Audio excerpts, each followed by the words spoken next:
Hello, folks. Tonight, well, we're about 6 minutes late, but that's okay. We're going to look. I got a lot of light coming in from outside, but probably by the end of this examination, it'll be dark. We're looking at a very iconic blended Scotch whiskey. Been on the market for 85 years, and what we're looking at is Cutty Sark. Now, today, it's owned by Edrington Group, LLC. It's so common with these whiskeys, they get bought out and, different people buy it. It's 80 proof today. When it originally hit the market, and I looked at a lot of old ads from decades ago, they always said 86 proof, 86 proof, up until around, say, 1993, 94, whatever. And then, like so many others, it was dropped to 80 proof. There is a prohibition version, which is 100 proof. And they used to make, and I don't think they do anymore, different age expression versions, 12-year, I think 10-year, 8, I'm not sure. This is a no age statement. We don't know how old it is. Probably, what, 4 or 5 years? Yeah, I'd say maybe 4 years. I thought it was... I think I might be thinking of the Clan McGregor, but I was thinking 36 months. No, I got confused myself when I did the solo review. I thought, oh, there's no age statement. And then I checked the website. Nope. So usually they'll give you an age, if they want you to know, like 36 months, whatever. So it's probably 4 or 5 years, I'm thinking. What? 36 months is the minimum it can be aged to be called a Scotch whiskey. Okay. That's the minimum age requirement. And from my tasting of it, most of it's probably right around the 3 to 5 year mark. There's probably a little bit of older stuff in there, but not much. Yeah. You're probably right. I'm going to introduce who we have tonight. Now, before I introduce you guys, there is a competing examination going on with Thomas Meadows 75 Eric at Massachusetts Beer Reviews. They're doing Samuel Smith's beers. I tried to talk him into delaying it a week. He said, no, Wednesday night is for beer. I said, well, okay. I was disappointed, because I would have bought the Samuel Smith's Winter Welcome. But he wasn't going to budge, and I had been planning this for about 2 months, so I wasn't going to budge. So I'll watch his replay. But if people are more interested in beer, ale, or lager, Samuel Smith's makes a lager, a couple of lagers, you can jump over to that and watch Eric Thomas Meadows 75. But we're looking at blended Scotch tonight. So from the Great White North, Canada, Ontario, we have Michael as an observer because in a bizarre turn of events, he is not able to buy this world famous Scotch in Canada. And I couldn't get over that. I was shocked. I was too, actually, because I know the name. I'm familiar with the whiskey. I've not had it, but it's certainly a known product. And when I went to check the website for our provincially run liquor agency, the LCBO, it wasn't available. That is such a disappointment. And the sad thing is we have a couple of more whiskeys coming up in the next 2 months, and I don't think you can get those either, even though around here they're just so common. I'll wear my blue beret as an observer. And Right. Because I'll tell you what we've got, but I mean, it's kind of hopeless, really. And it goes that's the case for beer. We get so many beers that Canada doesn't get, and then you get so many beers we don't get. And then a lot of the brands that are in common, they're just different recipes, right? Yeah, absolutely. So it's crazy. Okay, well, just for the sake of information, April 2nd, we have Clan McGregor, probably not sold in Canada.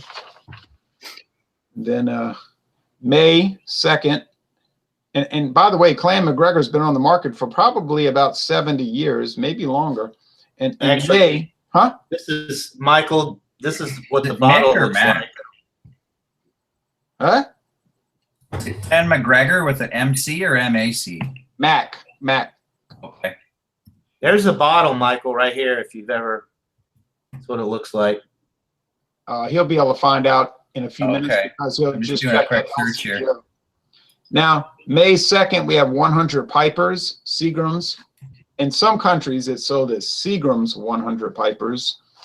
Been on the market since 1968 from my, Clan McGregor, since 1968. Okay, well, okay, going on with, so we have Michael Jennings, observer status. And it's funny because if he did a bunch of stuff, I would have to do the same thing because, like I said, he gets stuff we can never dream of getting. We have the Whiskey Scout from Kansas. Yep. Heading out west. From the south, myself, usually, not always, but usually Louisiana Beer Reviews. And then we have in the southeast, in Georgia, John Anile, who does not have a channel, and Michael does not have a channel yet, but they participate very regularly.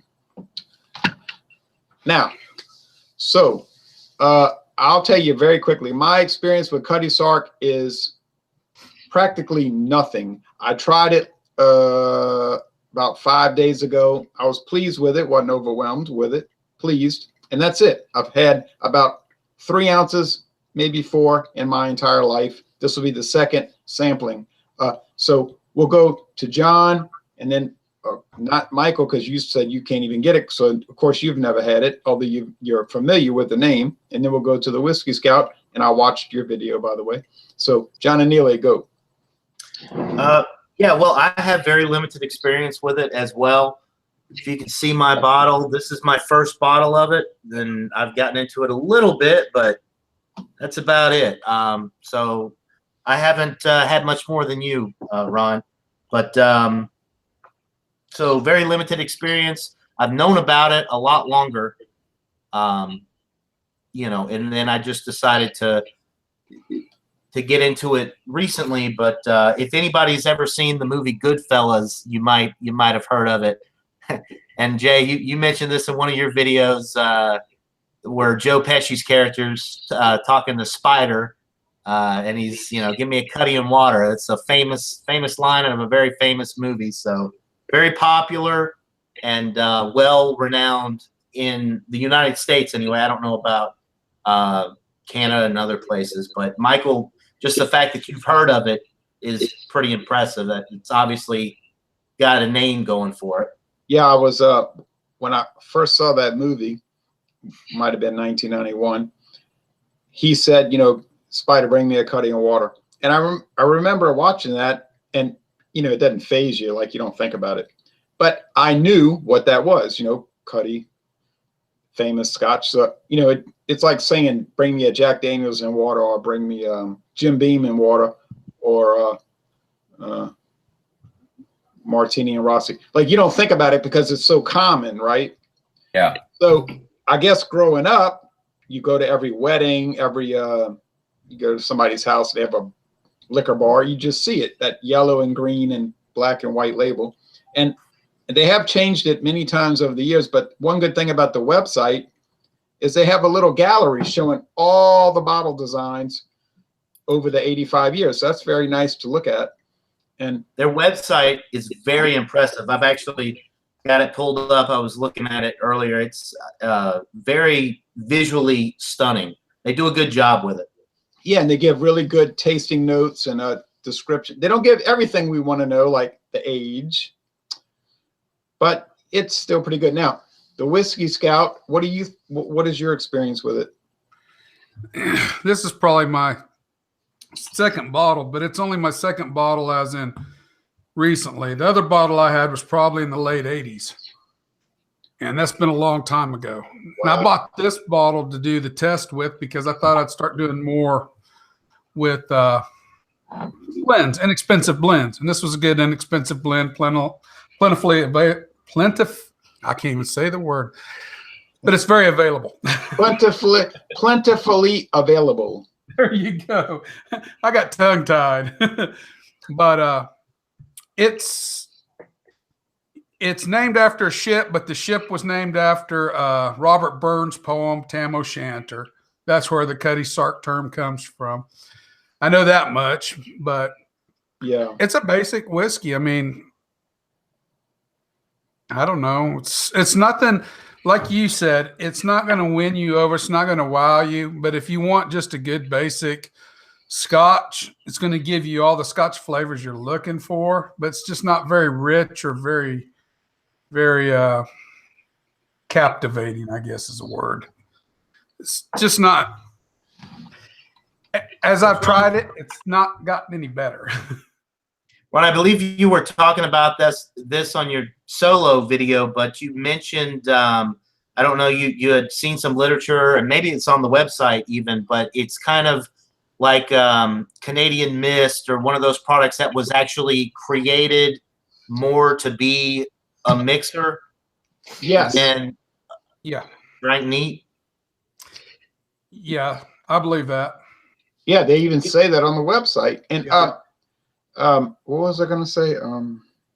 Oh, you said it hasn't gotten any better, but then on the other hand, it hasn't gotten any worse, right? No, the oxidation hasn't affected it at all. It's just kind of stayed the same. It's still just a heavily malty, in my mind, slightly citrus dram. I mean, it's just pretty basic. Just don't go into it. And I even said it on my video. It's not something you'd want to start somebody off in the Scotch world in, because I think if they tasted it, they would go, it's like, blah, this is Scotch. Why do I want to drink any more? You know? Mm. And I could see that was it's not, you would want to start somebody with maybe something more flavorful with a little bit more profile to Yeah, it. but Robert, you got to remember, a lot of people are averse to flavor. In other words, like, it's weird. Like, these people, I use them next door as a good example. I mean, they're fun-loving people. They're cool. You know, everything's good about them. But in their mind, like, Bud Light is the ideal beer. Like, that is what you look for in beer, Bud Light. All right, so you got it. This is the thinking that they have. And this is the thinking of what? 100 million other Americans. All right. Whatever number drink beer. So we're thinking, oh, it's such a great hobby. We're trying all these wonderful flavors. But in their mind, when you let them try stuff like that, they say, oh, yeah, it's pretty good. But they're thinking, I would never drink that stuff. It tastes like mud, you know. So it's strange, you know, like the guy next door, I let him try Modelo Negra. Now that's very mild, right? I mean, come on. To us.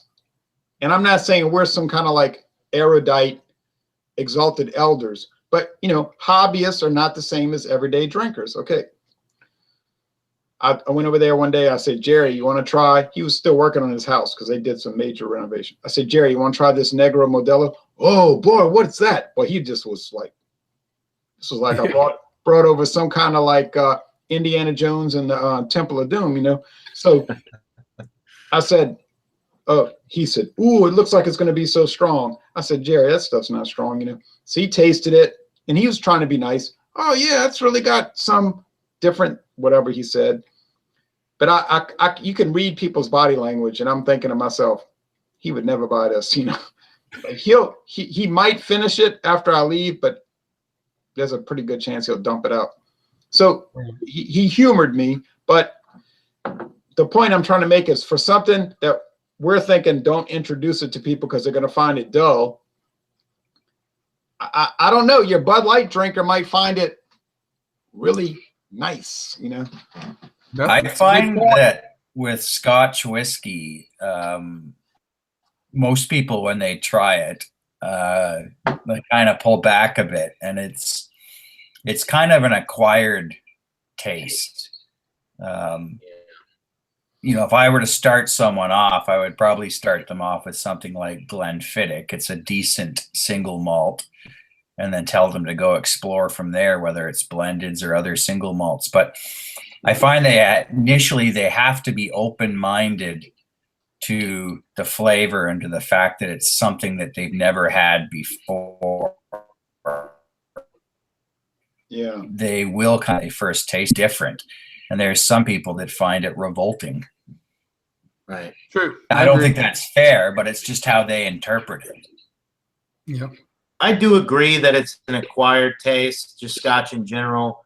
And the blended Scotches are probably the way to go to get used to those type of flavors. But somebody who started out drinking Canadian whiskey and then gravitated towards bourbon, Scotch is an entirely different beast. And Yeah. it will throw you off, no matter how experienced you are. The first time you try Scotch whiskey, assuming it's not the first whiskey style that you ever drink, it will catch you off guard. Yeah, and that's kind of what I was trying to say is it's just so different than anything else. And you know, so you've got to be open-minded to that. Yeah. To begin with. I'm not trying to challenge or attack Robert, the whiskey scout, by saying, "Oh, you're wrong. You're wrong." You know, I'm just trying to think from my experience with trying to get people to try different things. And my experience has not been particularly positive nor successful, aside from the internet. But that's kind of a false thing because you're interacting with people that are likewise into all these flavors and all of this stuff. But the average guy on the street, from my experience, now I can only speak for myself. Number one, they're not going to sit there and read about the history of the brand, okay? They really don't care. Secondly, the recipe and the ingredients, total disinterest. Thirdly, they don't care about that hobby, either in general or in particular, okay? They drink stuff because it's a consumer product. And they're looking at me like, okay, he's sort of eccentric. He likes to study food products. Now, in their mind, that's a little weird, but, you know, they don't care. It doesn't bother them, but they doggone sure don't. They're not looking to get into it. So I don't know if your experience is similar, but my experience is, aside from the internet and my father, who doesn't drink, but he'll ask me questions about different products, there's really no interest. I mean, I don't know what y'all think about that. Yeah, occasionally I come across someone who has an interest, but it's few and far between. It's much easier to find like-minded individuals online and through forums than it is in my neighborhood and the area that I live in.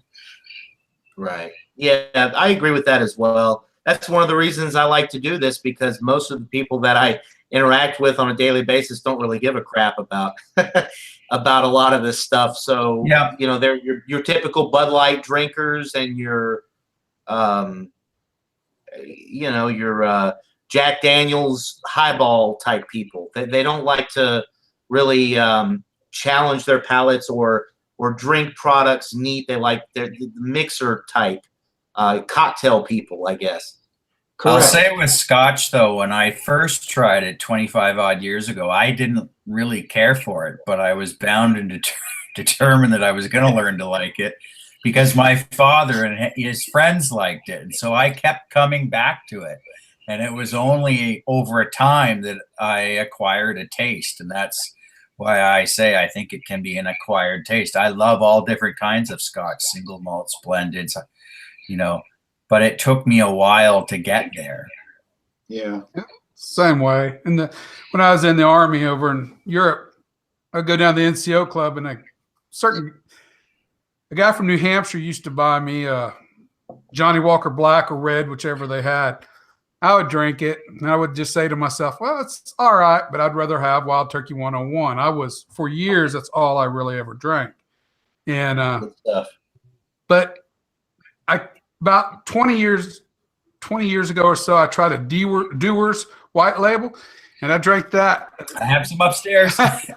Well, I drank it, and I thought, I don't really care for it, you know? So I went back to buying mostly bourbons.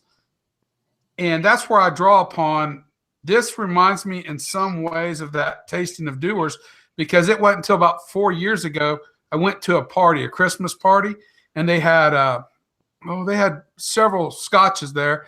And Bill, a guy I worked with, an old landman I worked with, he got me to try one, and it was a single malt, and it was the Glenfiddich 15 Solera cask, and that's nice. Yeah, we left that party. I went straight to the liquor store and bought a bottle, and it's just kind of grown since then. You know? Oh, Solera. So that's like using the sherry wine protocol. Yeah, they use the same. You know, the Solera system is they keep dumping on top and they keep draining from underneath, so they keep a certain aging amount always going on in there. Everything they dump in there is at a 15-year minimum, I believe, and then that's just a finishing system. And so they keep dumping that in there, and they keep bottling from the bottom of it. And the big Solera, I forget what said on the bottle, how many thousand gallons or whatever it is, but it's a huge tank they use. It's a stave tank too, if I remember correctly. So yeah, I was reading about sherry because that's a little side hobby I have, and they say that's why sherry never has an age statement, because you don't know the age. It could be 100 years old. Some of the sherry that they're pouring in there, you know. right. So it's really weird, you know. All right, y'all ready to test this out? Do it. Again. All right. Sorry, Michael, you have to watch us drink this. I don't think he's suffering too badly over there with what he's got. So Yeah. My daughter came over earlier today and she wanted to try all this stuff. I said, oh boy. But it was fun. We did a stout challenge. We did Murphy's versus Guinness. ooh, It was fun, you know, but it was really kind of inappropriate because we did extra stout versus draft. In other words, 5.6% versus 4%. Didn't make a whole lot of sense, but it was fun, you know. been looking forward to that video. I'm assuming you recorded that, right? I sure did. I'll probably post it tomorrow. It was long. It went on for 18 minutes. But then people tell me, I always think, oh, that's it. The channel's done for, you know. But then people tell me, oh, no, we love those long videos. I'll say, okay. All right, I poured mine. So it's very light. They say they don't add color to it. So that's the way it looks. That's why it's so light, because it's not colorized. A pale or a very light golden colors, I think how they describe it on the website. Yeah, they're right. Looks like apple juice, but lighter than apple juice. Oh, boy. I wish I could let Michael smell it. You know, I can't. Smell-o-vision should be coming out in the next few years. Probably. It smells good, though. I got to be honest. It's very mild. Look, the viewers, if you like mild products, and there are millions of people that eat Taco Bell mild sauce, right? I mean, people do that, right? There wouldn't be all these packets of mild sauce everywhere. So the world is not, you know what I mean? Like locked into everything got to be hot, intense, and profound. Like people like mild stuff. I mean, it's the truth. But anyway, all right, I'll shut up. Let's go to the Whiskey Scout first for no particular reason, and then to John, and then me. All right. There is a bit of oiliness to it, and it is light. Like you said, it's that light golden color. It's not a lot of oiliness. And if I was to guess grain to malt in this, and this is just purely a guess based on all the stuff I've drank lately, I would guess we're running about 25 to 30% grain. I mean, malt whiskey, and the rest being grain. But it's probably an aged grain whiskey in it. But you get too much maltiness on the nose. The nose is full of maltiness. That should be the first thing everybody smells, is that rich, malty, grainy flavor. So once you get past it, go ahead. I'm sorry. So I was answering some comments. You think that, what was the percentage you gave? Because I've missed it.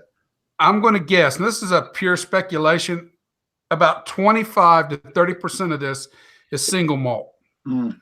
The other 65 to 70 would be grain whiskey. Now you got to remember they have to age their grain whiskey just like they age their single malt when they make these blends. And nothing in here can be under 3 years old. So that's what differentiates it from the grain neutral spirits over here. Right. But you know, it's funny though. I read some articles about that, and they say even though they age at 3 years, blah, blah, blah, it still doesn't really have a lot of flavor or aroma. It's really just a bulk item. Okay, well, they're going to be aging even their neutral grain spirits that they put in this. They're going to be aging that in used casks. So I once understand that. I understand. So that's going to make them very light flavored. You're correct. Again,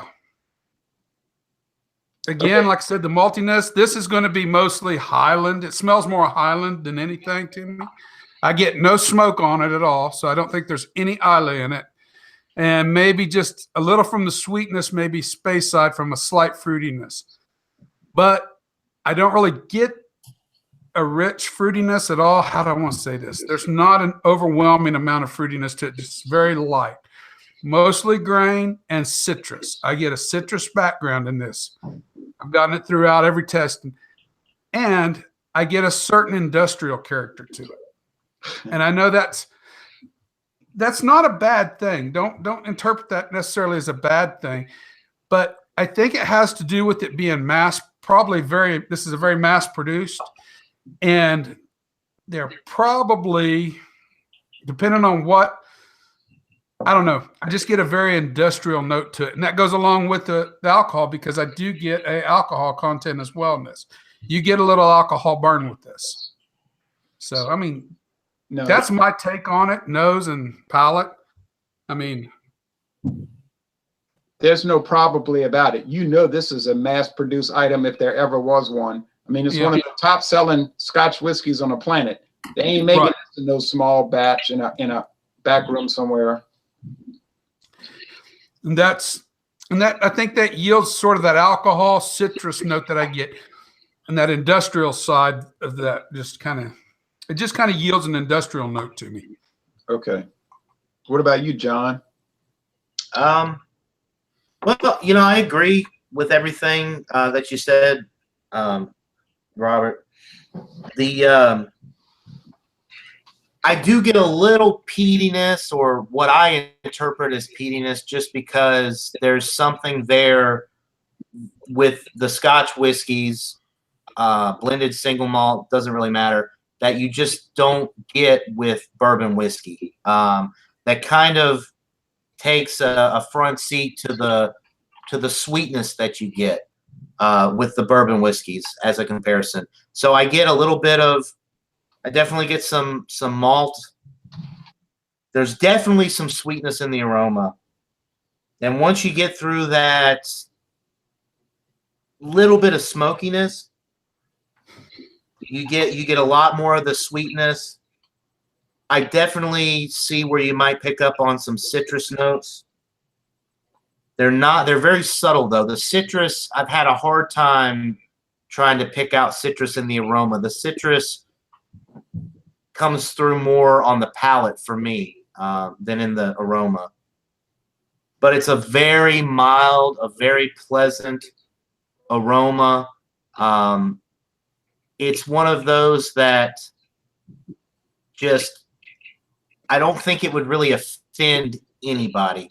Somebody that wants to get into Scotch, if they, took a whiff of this, I think they would be very pleased with the aroma. And it's just very mild, easygoing on the nose. And then I guess when we get into the taste, we'll find the same thing. But Yes, I want. If you're finished, I'll talk. yes, yeah, go ahead. Sorry. I don't want to interrupt you. I agree with that. And here's what I'll say. It's true.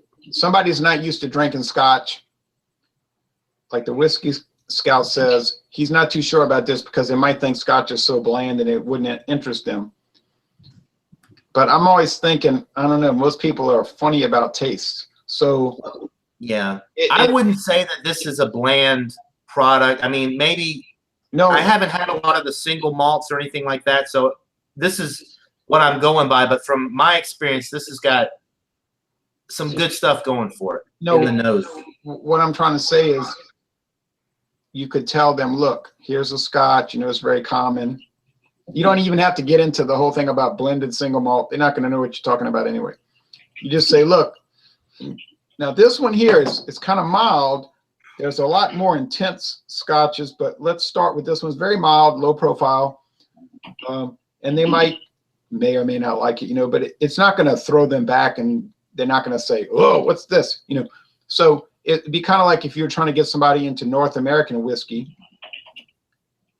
Perhaps Canadian Club would be a good one to try to start off with, because who in the world could get offended by that? Now, you might tell them, look, they might remark, this is kind of bland. You say, look, now that's kind of like not Canadian Club. I mean to say Canadian Mist. Canadian Mist, that's kind of like the Canadian Mist calling card. It's very, they say mellow, we might say bland. And you just kind of explain to the person, there's like a step ladder. We didn't want to start you off at the top. We're starting at the low end. And you could do the same thing with hot sauce, whatever, you know. And they might go for it, you know. But you just let them know this is not the end all of it. This is the entry level. In other words, this is just a little glimmer of the taste. Now, it could be somebody like my daughter. The first beer she ever drank, basically, in 2010, 8 years ago, was Optimator from Spaten.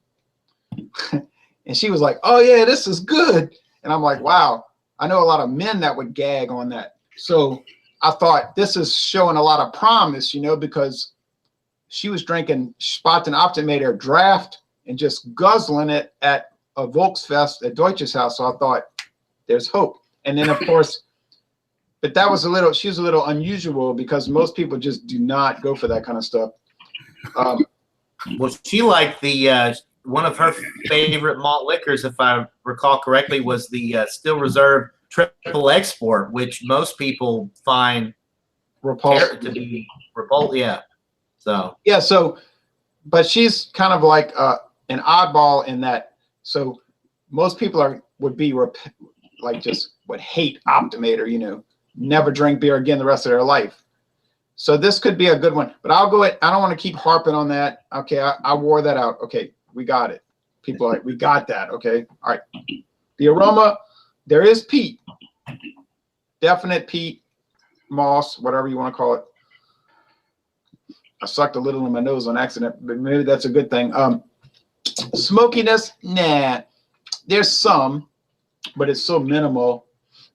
But it's there, I guess. You're getting some, like he said, Robert said, a little citrus. And if you really sniff hard, and I mean really hard, you might get some underlying aromas commonly associated with whiskey, if you know what I mean. And but that's it. You know, it's very basic. The flavor, I think if somebody drank this and said it had no flavor, they would just be lying. It has breadiness. I noticed that. I think I mentioned that in my solo video. You can check me on that. I talked about that bready. It's almost like a bagel, like a sourdough bagel. It's really strange. That must be coming from barley. I don't know.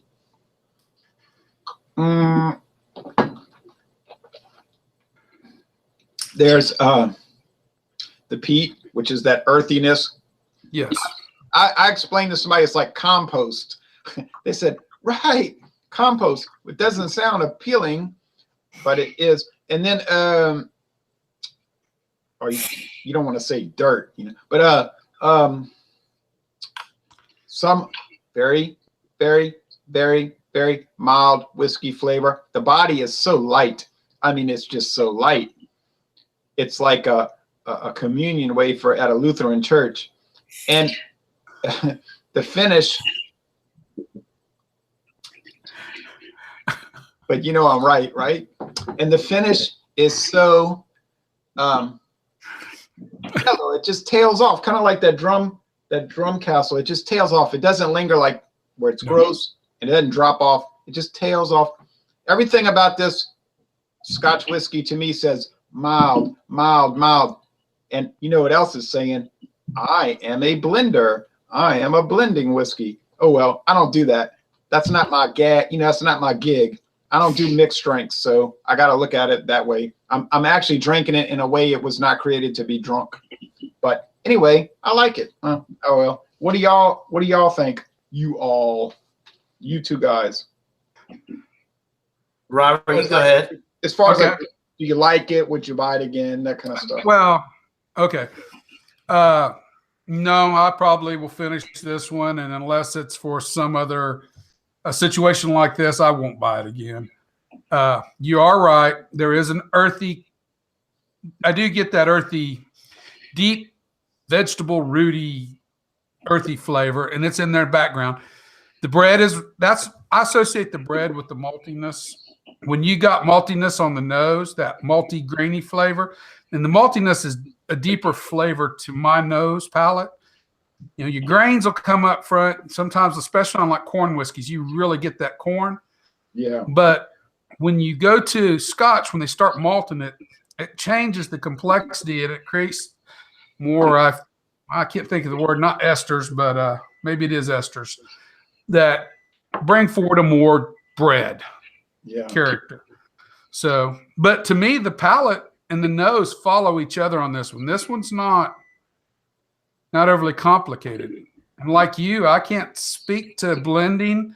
I mean, mixed drinks. I have made Rusty Nails before with Drambuie, but I've never tried this with it. So I wouldn't really know much beyond that. But I think on the website they have a bunch of recipes that like mixed drink recipes like a lot of these companies have. So could be something to try. I wouldn't do it, but I'm sure a lot of people would. Well, it'd be something. Again, you don't have this big, strong sherry bomb. You don't have this peat bomb.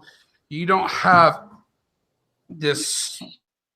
It's mild. You said it best, Ron. It's a mild.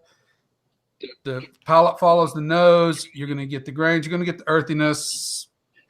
And if you could combine that with maybe a Sprite or some sort of light club soda or something of that nature, it would probably go well with it, as long as you kept the soda light.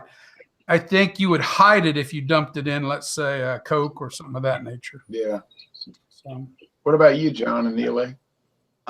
Yeah, I agree with everything you just said, Robert. I think that I'd be interested to try some different scotches mixed with things just to see how they turn out, because Scotch is such a different product. That peat, a lot of times you get the smokiness and the flavors that you don't get with your, vodka is pretty much a neutral, very neutral spirit. Bourbon is a lot sweeter. You don't have that the characteristics of a Scotch whiskey. Irish whiskey is very smooth, and there's not a lot of flavors that would interfere with a mixer. But Scotch, to me, I mean, I don't know. I haven't really mixed Scotch with anything, but it seems like the least likely of spirits that you would want to mix with anything, because it has such a unique character to it. So I don't know. I'd be interested to look at some of the recipes that you were talking about, Ron, like some of the different cocktails, just to see what's out there. But as far as the taste, drinking this thing neat like we're doing tonight, like you said, Robert, there's a lot of the aroma follows through on the palate as well. I get a little bit more sweetness on the palate. Surprisingly, there's a lot of I don't know if I would say caramel sweetness, but there's definitely sweetness on the palate that you don't pick up on in the aroma. In the aroma, you pick up a little bit more of maybe the peat and the maybe some of the Scotch-like qualities. And then, like you said, Ron, on the palate, you pick up some of those flavors that are commonly associated with whiskey that you don't necessarily get on the nose. And The finish is it's very light all the way through.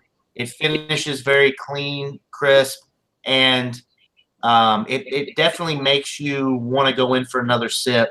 And on the website, pulling up some of the tasting notes, it does say that on the palate, vanilla ice cream and caramel, which I get a little bit of the caramel. I don't know if I would go as far to say vanilla ice cream, but the finish, I agree with what they say. It's got a sweet finish, uplifting, leaves you wanting more. So I interpret that as a very dry finish that drops off and makes you kind of like with a good beer, like maybe like Asahi Super Dry or something, where you just want to keep drinking it. So Yeah, it's very refreshing in that aspect. Look, I'll admit right here on the air live, my experience with single malt Scotch is non-existent, okay? So I know that there is another world out there that I am not a part of, although I'm not opposed to being part of that world. I'm just saying you can't do everything all at once. That's been my approach. I can't drink every beer in one day. You know, I answer comments on my channel and people say, and I appreciate the comments because without viewers, what's the purpose of having a channel, right? So they say, oh, try this, try that, try this, try that, try this, try that. This goes on all day. And I say, well, if I see it, I'll probably try it, you know, but then even if you see it, you can't try everything. And so the same thing goes with whiskey. Would I like to try 10,000 different whiskeys in a day? I would like to. That is not possible because I live within time. Now, one day if I exist out of time and I'm eternal and there's no time limit and a day is the same as 1,000 years and 1,000 years is the same as a day, I'll do that. At this time, I got 24 hours. I'm sleeping 8, let's say 6 to 8 after work. So, you know, your time frame is like this. So I cannot do it. Would I buy it again? Now, that's an unfair question in my case because I don't ever buy anything again. You know what I mean? So it's not fair. And theoretically, I would buy it again because I like it. I don't adore it, but I like it. I mean, I honestly like it. I know what I'm drinking. It's not, oh, this. But Right.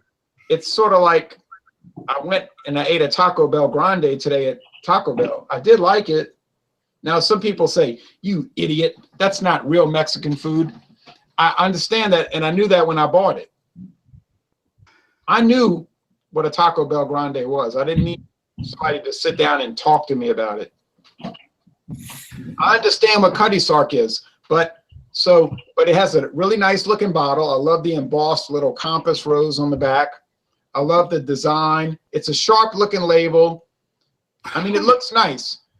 And I understand the whole dynamics of this is not the whole world of Scotch. I realized that before I ever really got into Scotch, honestly. So within context, I do have a very strong, favorable opinion about this product within context. Now, this is good. I'm going to say one more thing, and I'm not going to talk anymore tonight, except to say thank you for watching and all that.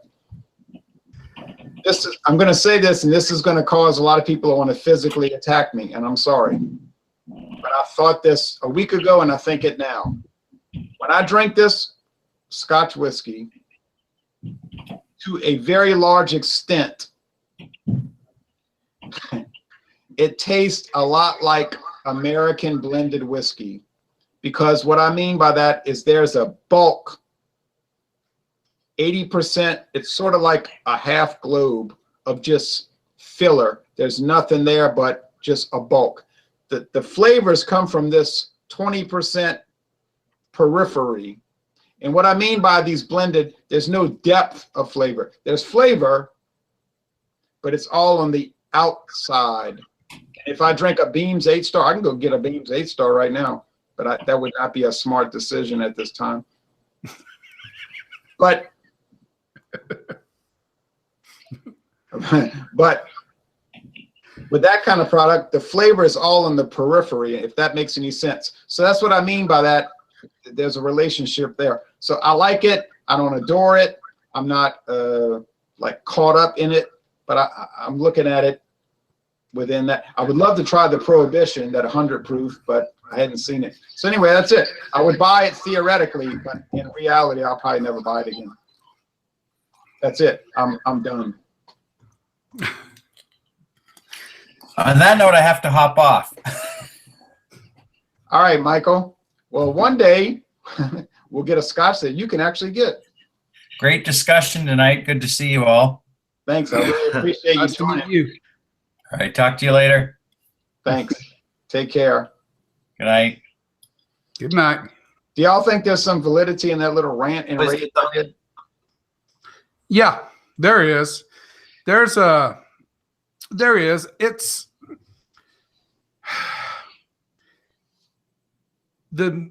okay. If we take teachers, for instance, and I know I'm getting kind of off base here, but teachers is an inexpensive blended Scotch, but their proportions of malt to blend to grain whiskey is much higher. Now, grain whiskey in Scotland does not always mean corn whiskey added to it. It can be, and usually is in some places, barley. But there is some blends that add corn whiskey to it. So, but as far as the depth of flavor per se and how you make that association, that's spot on. Because even this is not going to stick around for a minute from now. You're not going to still be tasting this in your mouth. Yeah. It's gone. It's done. And if you were doing this with, for instance, I bought a Glenkinchie 12-year-old Distillers edition on sale for $52. And I tell you, 5 minutes later, you'll still roll it. That flavor will still roll back around in your mouth. And so there is a difference. Yeah. And that's, but the blends are to make it cheaper. The blends are, and it goes back to what you said earlier about people maybe not wanting that strong flavors, maybe wanting a more neutral flavored whiskey, for instance. And that makes a lot of sense the way you said that. I really understood what you said there. And for a long time, all Scotch sold was blended Scotch. The majority of all Scotch that was sold was blended. Relatively recently, I think since about the late 50s to early 60s, we've seen a resurgence into single malts that have started to take back and assert their dominance over Scotch. Yeah. The whiskey world. But it would be interesting to look at, and we're talking worldwide, what percentage of Scotch is still blended? And I bet you it's a pretty dang big percentage. Oh, yeah. Watched a channel with a guy from, I can't think of his name now, but he talked about how much Johnny Walker, which does nothing but blends. And I think it was on his Johnny Walker swing video, because I bought a swing the other day. And it was some phenomenal, like 25,000 bottles of Johnny Walker roll off the line every hour. And that's just for worldwide distribution. So you're not going to find a single malt company that's really going to compete with that. Right. And that's where my whole little, if you want to call it a chip on my shoulder, comes about. And and we're going to close this out. Well, we could go on all night.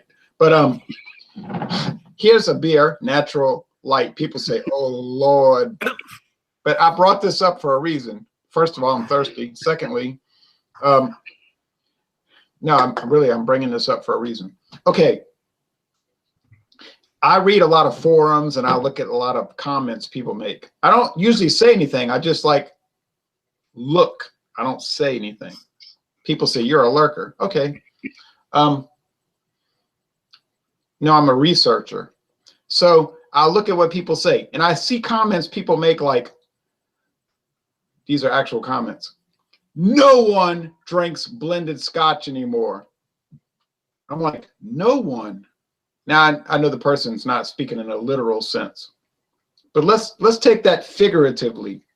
No one drinks blended Scotch anymore. I said, wow. So, okay, let's think about that for a minute. The #1 selling Scotch in Latin America is Buchanan's. Oh, a blended Scotch. Okay, but no one drinks it.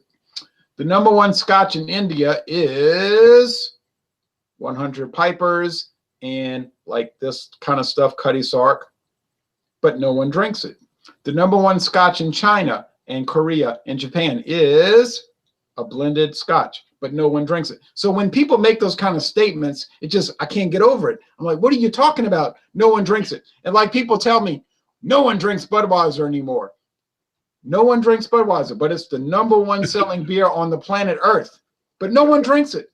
It's like, are you insane? I got a couple of friends that argue that point. They drink it by the case. And then, yeah, but then people say, oh, you just love it. You're just going to bat for the corporate entity. I said, wait a minute. I don't even drink Budweiser. 99 out of 100 times you look at my fridge, there's no Budweiser, no Budweiser. But don't tell me that no one drinks it. It's like, what are you talking about? Go to any bar on the planet, they got Budweiser. All right, so it's those kind of statements that I can't stand. Like people say, like you read a review, Budweiser tastes like airplane glue and urine. It's like, well, I never drank airplane glue nor urine. But if they would say something like, well, I drank Budweiser, it's kind of dull, there's not too much character, that I could go along with. But this whole stuff about horse urine drained through a dirty sock, I can't get over it. And then you read the comments about Jack Daniels.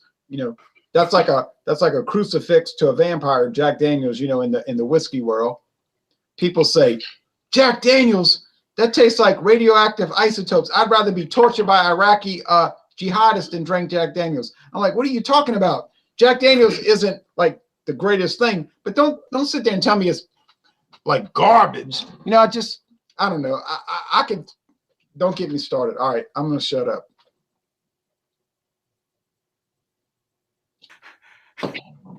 I had to mute myself. I'm laughing too hard. But you're right. You're very correct.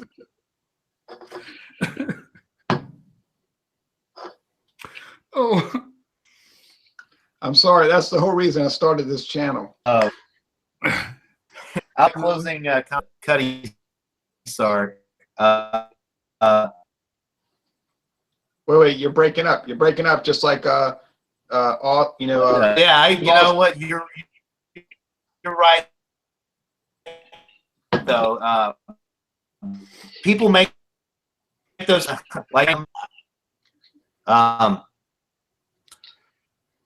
okay, so say that the Cutty Sark for me is very similar to like the Canadian Club was for me when I first started getting into whiskey. It's very smooth, but I wouldn't say that it's dull like the Canadian Mist was. Oh no, we could not get over that, right? Oh, he dropped off. He was having some audio issues. You hear me, huh, Whiskey Scout? yeah, I hear you. When we drank Canadian Mist, we were like, wow, this is so dull. We said dull. No one talked about airplane glue, urine, or, you know, all these other disgusting things. And like William Kepley says, look, a lot of these people say all that. They're trying to get a cheap laugh and they're trying to go with the crowd. And Yeah. I said, amen. There's no doubt. Okay, so our complaint about Canadian Mist was that it was dull, dull, dull. Fine. Our complaint about stuff like Natural Light is that it's dull, it's boring, it's bland. Okay, fine. I don't ever wake up in the morning and say, ooh, I can't wait to drink Natural Light. But don't tell me stuff like it tastes like horse urine drained through a dirty sock. Get out of here with that. That's the whole reason I started the channel. If you watch my first video I ever made 7 years ago, I stated this is why I'm starting this, because people are looking at stuff out of context. Anyway, so Cutty Sark, it exists. You can either buy it or don't buy it. But we would appreciate your comments about what you think about it. I don't know what else to say, you know. That's accurate. That's, that's, I had a comment the other day, and he wouldn't leave. There was an issue with my perception on a bourbon, and I had made a faux pas. I'd said, well, I could buy better bourbons of a similar profile cheaper. And really, I didn't mean it like that. That's honestly what I said. I had to re-review it. What I really meant to say was I can buy better bourbons cheaper, not really of a similar profile as this one. And he had an issue with it, and he just kind of kept going on and on. And he started comparing it to Pappy Van Winkle and stuff, and I've never had Pappy Van Winkle. I can't afford anything like that. So I don't have that base to draw it from. But he also made another comment. He goes, well, I'm sorry if I'm offending you or anything. And I had to tell him, if I was offended, I wouldn't be doing this. I have to accept the good with the bad. Right. No one is offended, okay? Right. It's a product. It's like Kraft macaroni and cheese. You can buy it or you can choose to not buy it. I never could understand this concept of people getting angry about beverages. I can understand disagreeing or saying, well, I find it's a little blander or whatever. Okay, but this business about, oh, I'm mad, I'm angry, I'm not going to be your friend. It's like, what kind of mindset are you coming from? I don't understand this. Yeah. We could get on here and argue about passenger car tires, and you could say, oh, you can go to hell. I'll only buy Goodyear. Well, okay. I only buy Firestone. Or I'm trying to, this has been going on for 10 years. I'm trying to figure out this whole conceptuality. I could understand it more with tires or some of the other things that you listed, but with beer or liquor of any kind, something that is made and talked about in a very light, in a friendly environment. To me, it's just it's so comical that people get that serious about something that was not meant for that. It's meant to be enjoyed. And if you don't like it, drink something else. But don't hate on people. For liking something that you don't like. No, they're mad about it. They're pissed off because you didn't like their wine or beer or liquor. I don't get it, and I don't care. I'm never going to get it. Well, it's a subjective subject. It's all about personal palate, and everybody's subjectiveness and personal palate's different, Right. And people are going to, I might get a comment tomorrow morning. Well, you're drinking natural light, fool. And I'll say, well, I watched Return to Space Mountain once. Big deal. Anyway, all right. Cutty Sark. It exists, and we drank it. Now, in a month, we're going to look at, now somebody asked me this in the comments. How do you think Clan McGregor matches up to Cutty Sark? Well, that's a great question. I'll say this. Look, from my experience, which is limited to a most profound extent, I would say that Clan McGregor would be a much better value. It's comparable to Cutty Sark. The website is similar. They have really good tasting notes and everything. It's been on the market around the same amount of time, about 85 years. But Clan McGregor, I can get a bottle at Walmart for $9.79. Yeah, you heard that right. So why would I pay $17 for Cutty Sark when I could get Clan McGregor for $9.79? And I am not entirely sure I could tell them apart in a blind taste test.